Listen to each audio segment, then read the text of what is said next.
जय हिंद दोस्तों, स्वागत हमारा यूट्यूब चैनल पे। आई होप आप लोग अच्छे होंगे और अपनी पढ़ाई को बहुत अच्छे से कर रहे होंगे।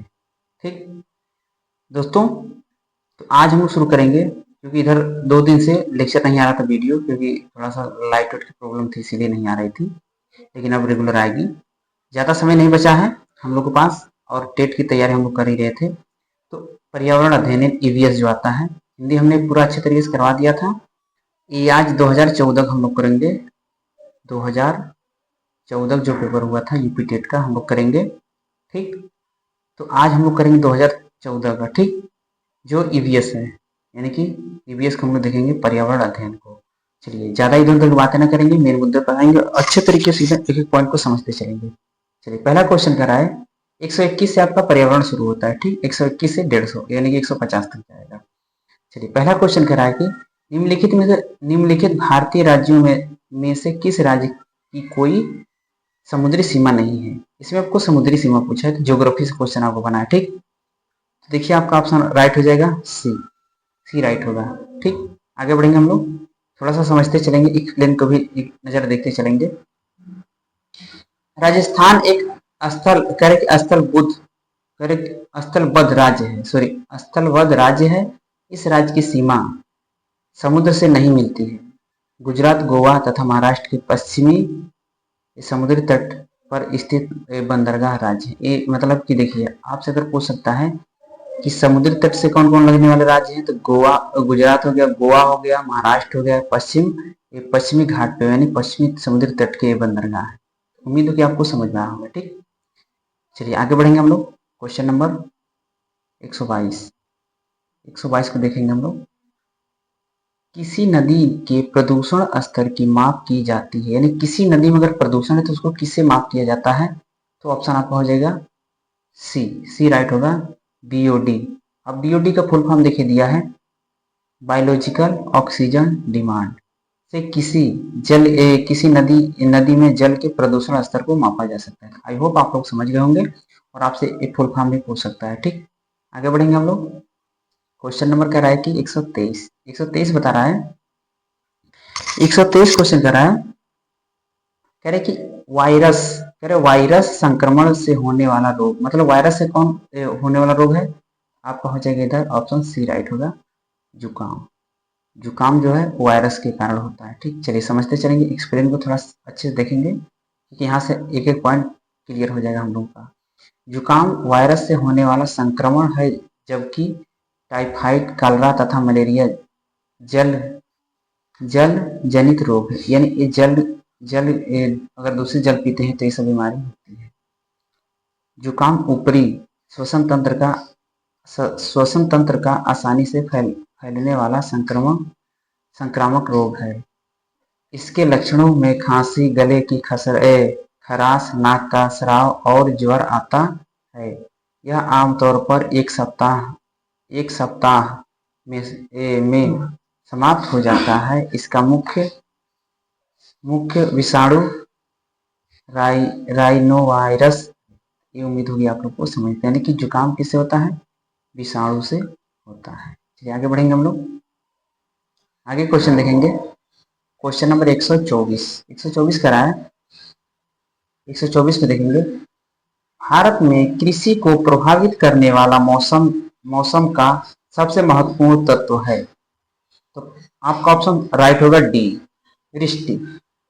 वृष्टि इसको समझते चलेंगे, वृष्टि क्या है थोड़ा समझते चलेंगे। भारत में कृषि को प्रभावित करने वाला सबसे महत्वपूर्ण तत्व वृष्टि है, क्योंकि भारत उष्ण तथा शीतोष्ण दो कटिबंधी में स्थित है। तो आपसे ये भी पूछ सकता है कि भारत मतलब किस दो स्थिति में बटा है, तो आपको भारत उष्ण तथा कटिबंधी में स्थित है।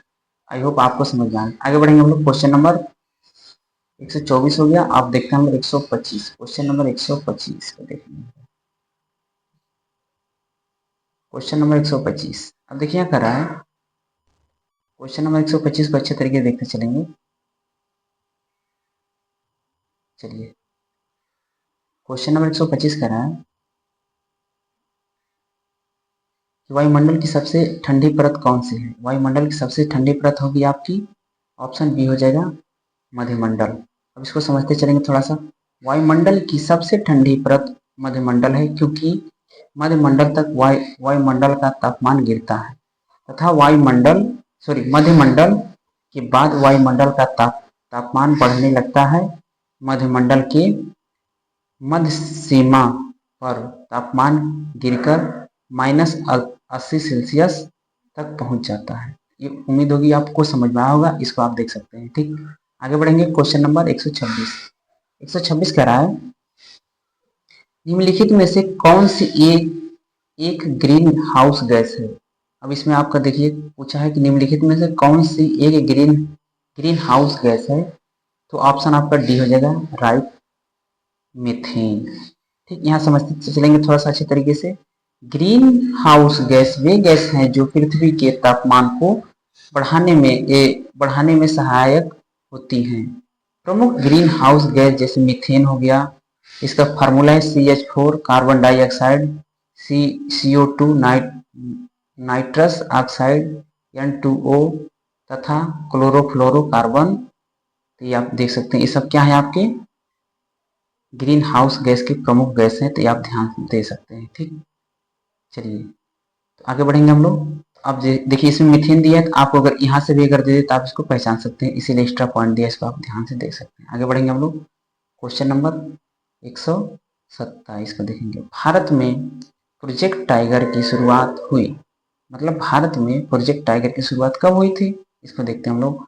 ऑप्शन आपका राइट हो जाएगा ए, ये आपका राइट होगा 1973 आपका सही होगा। अब देखिए एक्सप्लेन देखेंगे।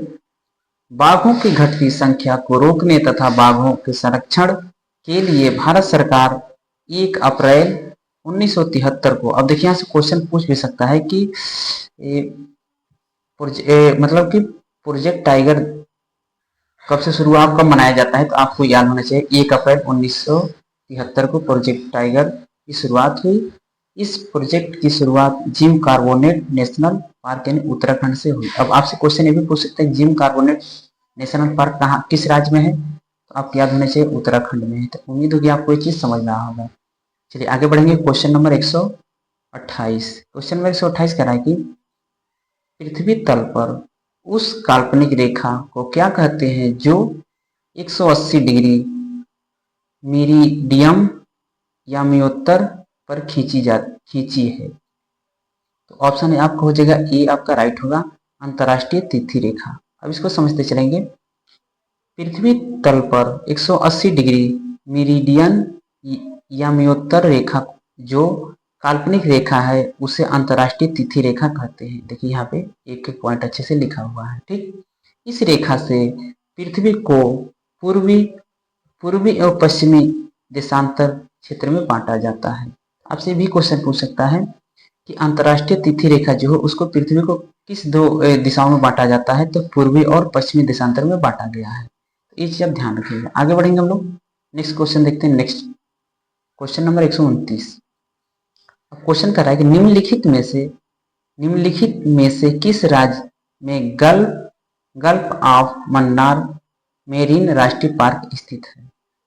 ठीक, तो ऑप्शन आपका हो जाएगा बी, आपका राइट होगा, तमिलनाडु में। अब थोड़ा सा इसको समझते चलेंगे। गल्फ ऑफ मन्नार यानी मन्नार की खाड़ी, अभी इंग्लिश में इस तरीके, हिंदी में पूरा आपसे पूछ देगा मन्नार की खाड़ी किस राज्य में स्थित है, तमिलनाडु में स्थित राष्ट्रीय पार्क भारत में तमिलनाडु राज्य में स्थित है। यह उथले पानी की खाड़ी है जो हिंद महासागर में लक्षद्वीप सागर के एक भाग का निर्माण करती है। भारत के रामेश्वर द्वीप से लेकर के श्रीलंका के मन्नार द्वीप तक स्थित है। यह भारत का दूसरा सबसे बड़ा बायो रिजर्व भी है। तो आपसे देखिए यहाँ से क्वेश्चन कितने अच्छे से बनने वाले हैं। ये कहाँ से कहाँ तक ये भी पूछ सकता है कि मन्नार की खाड़ी कहाँ से कहाँ तक भारत के रामेश्वर से लेकर के श्रीलंका मन्नार द्वीप तक स्थित है। ये चीज ध्यान रखिएगा आप लोग। आगे बढ़ेंगे, उम्मीद होगी आपको ये चीज समझ में आया होगा।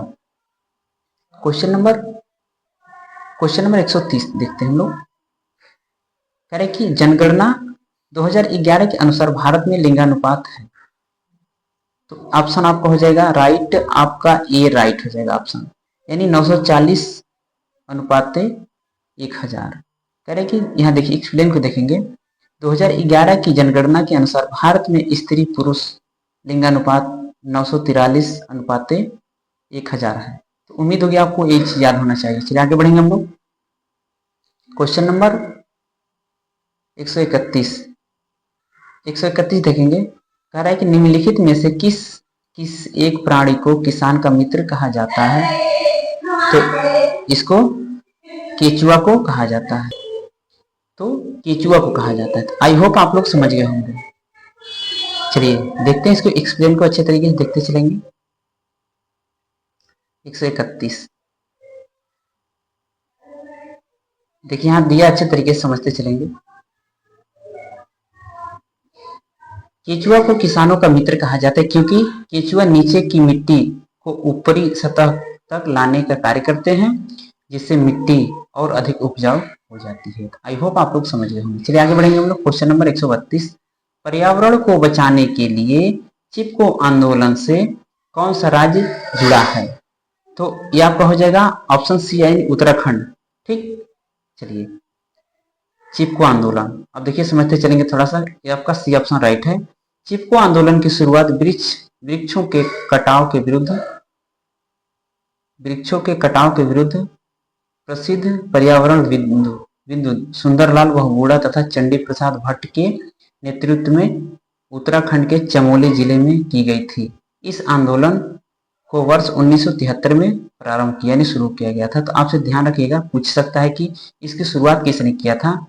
तो सुंदरलाल बहुगुणा और चंडी प्रसाद भट्ट के द्वारा ये उत्तराखंड से शुरू किया गया था। चमोली जिला यानी चमोली जिले से शुरू किया गया था और 1973 में। तो आप ध्यान रखिएगा, इतना आपसे क्वेश्चन बन सकता है। ठीक, चलिए आगे बढ़ेंगे हम लोग। क्वेश्चन नंबर 133 कह रहा है 133 कह रहा है कि जीवों के व्यवहार का अध्ययन किया जाता है। तो ऑप्शन आपका सी राइट होगा। सी आपका राइट होगा। इथोलॉजी, विज्ञान के इथोलॉजी विषय के अंतर्गत जीवों के व्यवहार का अध्ययन किया जाता है। नियोलॉजी विषय के अंतर्गत तंत्र से संबंधित रोगों का अध्ययन किया जाता है। तो देखिए यहाँ से थोड़ा सा कंसेप्ट से समझ में आता है।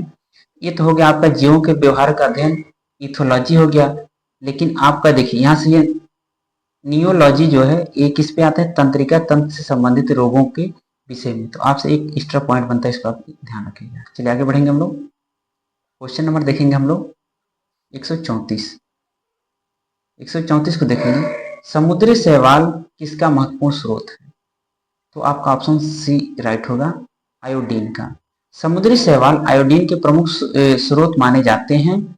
इसकी कमी से ग्वाइटर यानी घेंघा रोग हो जाता है, जिसमें थायराइड ग्रंथि में सूजन आ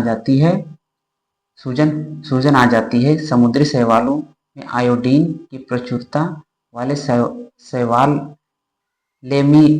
लेमिनेरिया या सिवार है। यह व्यापक रूप से चिकित्सा में प्रयोग किए जाते हैं। आई होप आप लोग को समझ में आ गया होगा। आपसे भी पूछ सकता है आयोडीन की कमी से कौन सा रोग होता है? तो घेघा रोग होता है। ठीक, गले के पास होता है वो। ठीक, चलिए यानी कि थायराइड ग्रंथि जो होती है सूज जाती है। चलिए आगे बढ़ेंगे हम लोग। क्वेश्चन नंबर नेक्स्ट देखेंगे 135 कह रहा है कि साइक यानी लाइकेन है क्या? तो ऑप्शन आपका सी हो जाएगा राइट, सॉरी डी आपका राइट होगा, सहजीवी।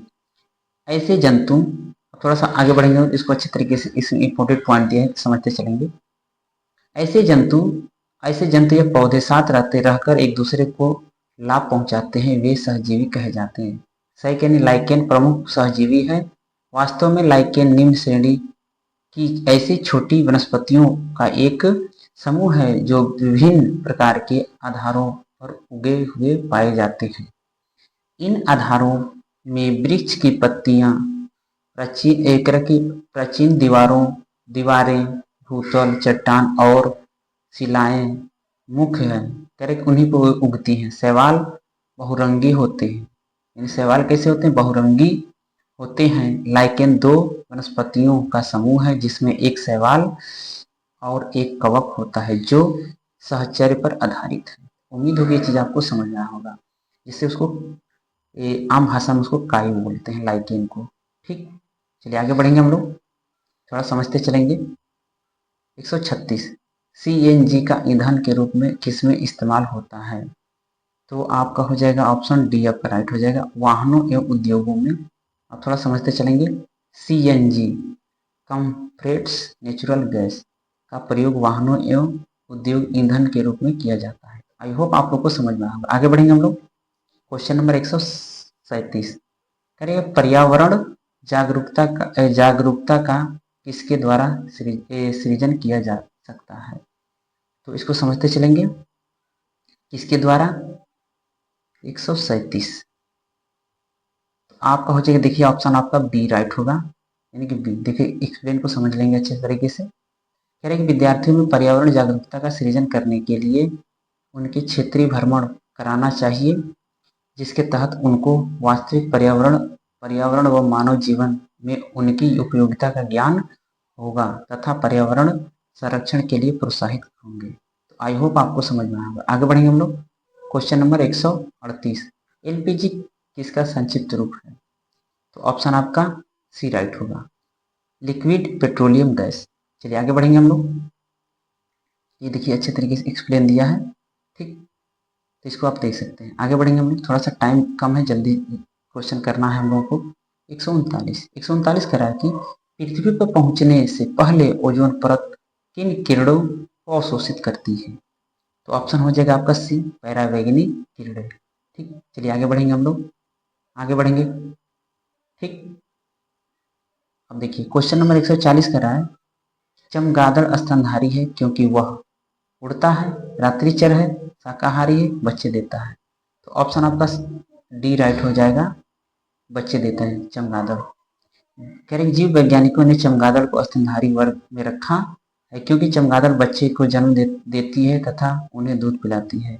चमगादड़ एक रात्रिचर प्राणी भी है। आई होप आपको समझ में आया होगा। ठीक, चलिए आगे बढ़ेंगे, आगे बढ़ेंगे। क्वेश्चन नंबर 141 हमारा है कि पर्यावरण की परिभाषा क्या है? तो ऑप्शन आपका ए राइट हो जाएगा। ठीक, ये बायोटिक या बायोटिक घटक, इसके परिभाषा होगी। चलिए आगे बढ़ेंगे हम लोग। क्वेश्चन नंबर 142 का रहा है, 142 का निम्नलिखित अंतरराष्ट्रीय संस्थाओं में कौन सी संस्था वन्य जीव संरक्षण के प्रति समर्पित है? तो इस पे देखिए आप थोड़ा सा यहाँ पे स्टार लगा है, तो यानी कि थोड़ा हम एक्सप्लेन को नजर डालेंगे अच्छे तरीके से, क्या दिया है इसको अच्छे तरीके से देखते चलेंगे। देखिए कह रहे कि प्रश्न में दिए गए सभी विकल्प गलत हैं, इनमें से कोई भी संस्था वन्य जीव संरक्षण से संबंधित नहीं है। वन्य जीव के संरक्षण के लिए IUCN यानी international union for conservation of nature की स्थापना की है। इसमें से सभी ऑप्शन क्या है? गलत है। चलिए आगे बढ़ेंगे हम लोग, आगे बढ़ेंगे। क्वेश्चन नंबर 143 को देखेंगे। कृत्रिम वर्षा के लिए मेघबीजन के लिए प्रयुक्त रसायन है। ठीक, तो आपका ऑप्शन सी राइट हो जाएगा, सिल्वर आयोडाइड। सिल्वर आयोडाइड का प्रयोग कृत्रिम वर्षा कराने के लिए मेघबीजन के रूप में किया जाता है। आई होप आपको समझ में आया होगा।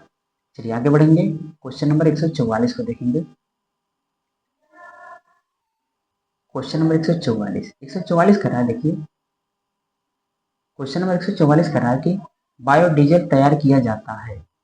तो ये आपका तैयार किया जाता है, ऑप्शन बी होगा, जेट्रोफा के पौधे से। बायोडीजल का निर्माण जेट्रोफा करकास पोंगोमिया आदि के पौधों से होता है। देश का पहला बायोडीजल संयंत्र काकीनाडा आंध्र प्रदेश में स्थापित किया गया था। आपसे भी पूछ सकता है कि इसका बायोडीजल का पहला जो एक संयंत्र था कहाँ पे स्थापित किया गया? तो काकीनाडा आंध्र प्रदेश में। ठीक, और देखिए जेट्रोफा पौधा दिया, इसके अलावा और भी पौधे इसको आप ध्यान से देख सकते हैं, करकास हो गया, ये सब पौधे हो।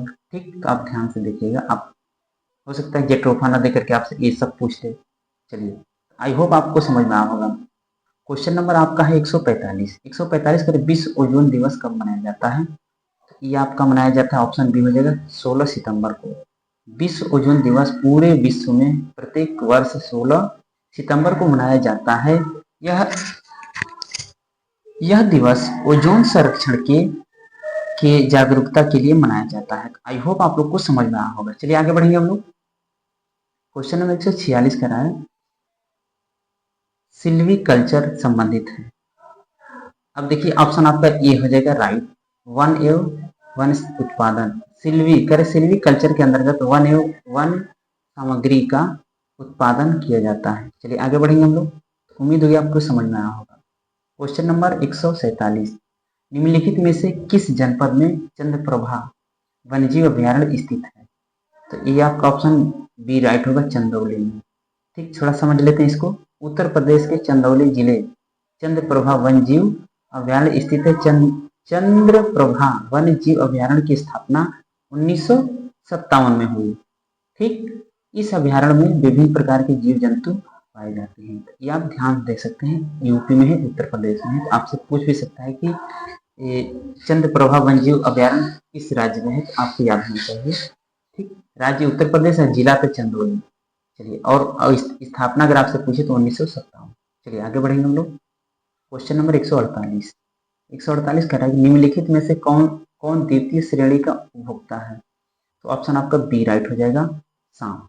हाथी और बकरी प्रथम श्रेणी के उपभोक्ता है, सांप द्वितीय श्रेणी का उपभोक्ता है, जबकि शेर तृतीय श्रेणी का उपभोक्ता है। तो आपसे पूछ सकता है शेर किस श्रेणी में आता है? तो थर्ड वाले में, तृतीय में आता है। चलिए आगे बढ़ेंगे हम लोग।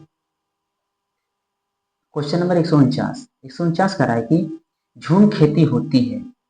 तो आपका ऑप्शन हो जाएगा सी, मेघालय। थोड़ा सा समझते चलेंगे, इस सीटेट में भी एक क्वेश्चन पूछता है। ठीक, करें झूम खेती पर्वतीय एवं पठारी क्षेत्रों में की जाती है। यह अस्थायी कृषि पद्धति होती है तथा यह कृषि प्राय पूर्वोत्तर भारत में की जाती है। मेघालय, नागालैंड, मणिपुर आदि प्रमुख राज्य हैं। झूम कृषि एक आदिम प्रकार की कृषि है जिसमें पहले वृक्षों तथा वनस्पतियों को काटकर उन्हें जला दिया जाता है और साफ की गई भूमि पर पुराने उपकरणों से जुताई कर कृषि की जाती है। जैसे ही वहाँ मृदा और उर्वरता समाप्त होती है तो उस स्थान को छोड़कर दूसरे स्थान पर जाकर वही प्रक्रिया दोहराई जाती है। आई होप आपको समझ में आएगा। तो आपका हो गया ऑप्शन, आपका हो गया ए, सी राइट होगा। ठीक, और देखिए कौन कौन से, मेघालय हो गया, नागालैंड, मणिपुर, ये भी आप ध्यान रख सकते हैं कि अगर जो हो सकता है जो ऑप्शन में आपके नागालैंड मणिपुर हो तो इनमें से अगर होगा तो आप लगा सकते हैं झूम कृषि के लिए। ठीक, चलिए आगे बढ़ेंगे हम लोग। क्वेश्चन नंबर 149 लास्ट क्वेश्चन हमारा है। कह रहे कि शुष्क, यहाँ बता रहा है शुष्क बर्फ किसका किसका ठोस रूप है? तो ऑप्शन आपका हो जाएगा बी राइट होगा, कार्बन डाइऑक्साइड का। तो ये फाइनली देखिए शुष्क बर्फ जो होता है कार्बन डाइऑक्साइड CO2 के ठोस रूप को कहते हैं।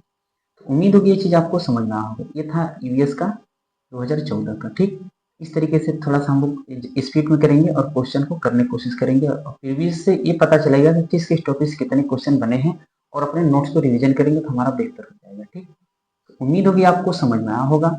ठीक, तो ये था आपका प्रीवियस पेपर 2014 का ईवीएस का। ठीक, यूपी टेट पेपर 1 का। तो कैसा लगा आप लोग कमेंट करके जरूर बताते रहें। ठीक, तो अब हमें इजाजत दीजिए। जय हिंद, जय भारत।